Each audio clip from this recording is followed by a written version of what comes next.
Ndonë se ditë pushimi, këtë të premte vëre lëvizje e pakët në pikën kufitarit Moriçanit. Kryesisht lëvizjet ishin në dalje të territorit shqiptar, ku pjesa më e madhe e udhëtarëve janë shtetas shqiptar që udhtojnë drejt malit të Zi për të kaluar fundjavën.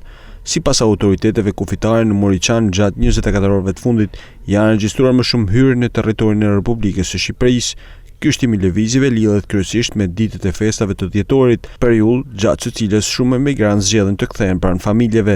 Megjithëse periudhë festash, këtu në pikën e kalimit kufitar të Moriçanit vëre lëvizje të pakta automjetësh.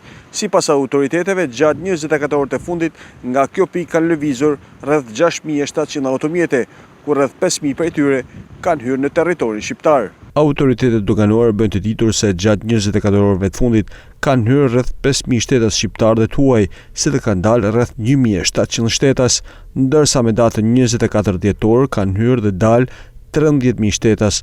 Autoritetet po punojnë për të menaxhuar situatën për të shmangur vonesat, ndërsa u bë thirrje udhëtarëve të tregojnë durim dhe të respektojnë rregullat kufitare.